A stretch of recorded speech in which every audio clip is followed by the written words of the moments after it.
Assalamualaikum warahmatullahi wabarakatuh. Kembali lagi ke channel saya Putri Wayuni dari Universitas Negeri Padang, Prodi Sastra Indonesia. Pada video sebelumnya, kita telah membahas mengenai sejarah sastra pada angkatan 45. Kali ini kita akan membahas mengenai sejarah sastra pada periode tahun 50-an. Kita mulai dari sejarahnya. Setelah Chairil Anwar meninggal dunia, lingkungan kebudayaan gelanggang merdeka kehilangan vitalitas. Kehidupan nasional pun mengalami berbagai kendala. Bahwa mengisi kemerdekaan tidak semudah yang dibayangkan.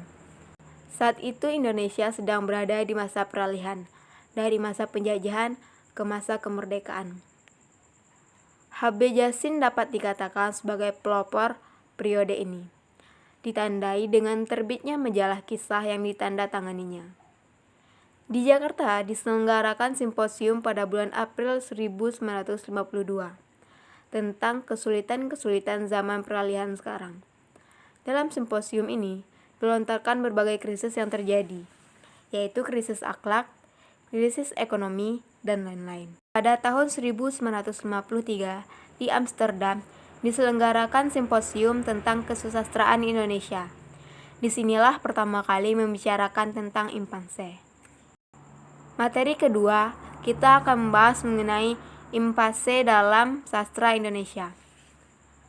Dalam tulisan berjudul Situasi 1954 yang ditunjukkan kepada sahabatnya Ramadan KH, yaitu Nugroho Noto Susanto, mencoba mencari latar belakang timbulnya penamaan impanse sastra Indonesia yang bagi dia tidak lebih dari mite atau dongeng belaka. Menurut Nugroho, asal-usul timbulnya mite itu adalah pesimisme yang berjangkit di kalangan orang-orang tertentu pada masa sesudah pengakuan kedaulatan. Pesimisme itu berjangkit di kalangan mereka yang pada zaman federal hidup lebih enak, dan mereka yang pada masa revolusi punya impian-impian yang muluk, indah tentang zaman sesudah perang kemerdekaan. Materi selanjutnya adalah kita akan membahas mengenai karakteristik periode 50-an. Yang pertama adalah pusat kegiatan sastra sudah meluas ke seluruh pelosok Indonesia. Hal ini ditandai juga dengan berdirinya berbagai lembaga atau organisasi kebudayaan seperti Lekra, Les Bumi, dan Lembaga Kebudayaan Nasional. Yang kedua adalah nilai keindahan terbentuk atas peleburan antara ilmu dan pengetahuan asing yang berdasarkan ukuran nasional. Yang ketiga, kebudayaan daerah lebih banyak dimunculkan untuk mewujudkan sastra nasional Indonesia. Materi keempat adalah sastra majalah. Dari tahun 1953, Balai Pustaka yang merupakan penerbit utama buku-buku sastra, kedudukannya tidak menentu, karena berkali-kali mengalami perubahan status, ditambah oleh penempatan pimpinan di tangan orang yang bukan ahli, kian membuat anggaran yang tersedia tak mencukupi. Selain itu, juga terjadi kemacetan di beberapa penerbit buku karya sastra lainnya, seperti Pustaka Rakyat, Tinta Emas, dan beberapa penerbit lainnya. Sehingga aktivitas karya sastra berpindah pada majalah sastra saat itu. Majalah sastra tersebut seperti Majalah Kisah pada tahun 1953 sampai 1956, Majalah Mahasiswa Kompas, Majalah Merdeka, Majalah Seni, serta majalah lainnya. Sastrawan Indonesia.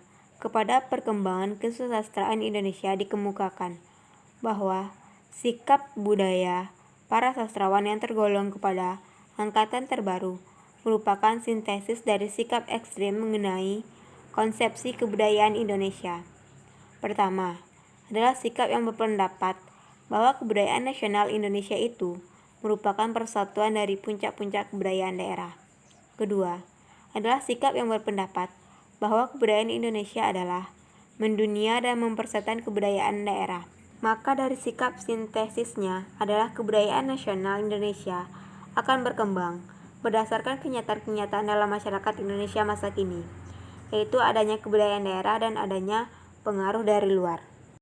Materi kelima kita akan membahas mengenai pengarang dan karya sastra pada periode 50-an. Yang pertama adalah Ayib Rosidi. Lahir di Jatiwangi, Majalengka pada tahun 1938. Sejak berumur 13 tahun, beliau sudah menulis di majalah-majalah sekolah.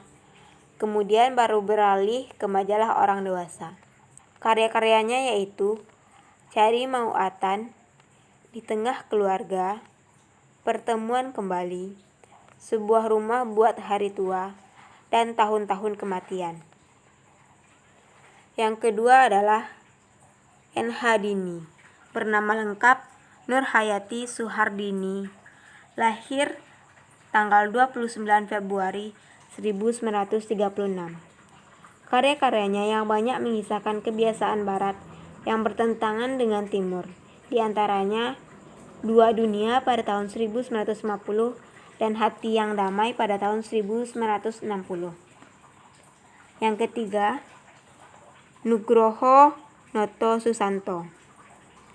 Lahir di Rembang 15 Juni 1931. Dia bergerak dalam kemasyarakatan dan pernah menjadi tentara pelajar. Lulusan Fakultas Sastra Indonesia Jakarta. Karya-karya beliau antara lain Hujan Kepagian, Rasa Sayange, Tiga Kota, dan Hujan Tanahku, Hijau Bajuku. Yang keempat adalah Sitor Situmorang. Lahir di Raja Usu, Tapanuli, Sumatera Utara. Ia memulai karir sebagai wartawan harian Suara Nasional pada tahun 1945 sampai 1946 dan Harian Waspada pada tahun 1947. Karya-karyanya yaitu Surat Kertas Hijau, Pangeran, Jalan Mutiara, dan Angin Danau, serta sebagainya. A.A. Nafis. Lahir di Padang Panjang, Sumatera Barat pada 17 November 1924. Bernama lengkap Haji Ali Akbar Nafis. Ia menjadikan menulis sebagai alat dalam kehidupannya dan melakukan kritik-kritik sosial. Karya-karyanya di antara lain Robohnya Surau Kami, Kemarau, Si Gadis Dalam Sunyi, Biang Lala, dan sebagainya. Materi terakhir adalah perbedaan kesusastraan periode 50-an dengan angkatan 45. Pada angkatan 45, karya sastranya lebih terbuka. Kedua, pengaruh sastra asing lebih luas. Ketiga, isi bercorak realis dan naturalis, serta meninggalkan corak romantis. Yang keempat, individualismenya terlihat lebih menonjol. Yang kelima, dinamis atau mengikuti zaman. Yang keenam, kritis, yaitu berani menabrak pakem sastra yang mapan sebelumnya. Yang ketujuh, penghematan kata dalam karya sastra.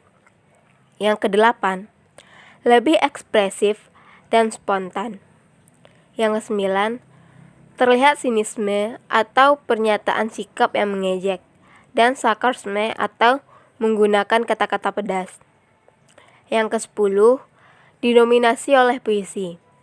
Sedangkan pada periode 50-an, kalau kita lihat dari segi puisinya, yang pertama adalah gaya epik atau bercerita berkembang dengan seiring berkembangnya puisi cerita dan balada, dengan gaya yang lebih sederhana. Yang B, gaya ulang mulai berkembang. Yang C, ada gambaran penderitaan. Dan yang terakhir, mengungkapkan masalah sosial. Kalau kita lihat dari segi prosanya, yang A, tidak terdapat cerita sisipan, sehingga alurnya padat. B, cerita perang mulai berkurang. Yang C, menggambarkan kehidupan masyarakat sehari-hari. Yang D, kehidupan pedesaan mulai digarap. Dan yang terakhir, banyak mengemukakan pertentangan-pertentangan politik. Sekian penjelasan dari saya mengenai sejarah sastra pada periode tahun 50-an. Apabila ada kesalahan, mohon maaf. Sampai ketemu di video selanjutnya. Assalamualaikum warahmatullahi wabarakatuh.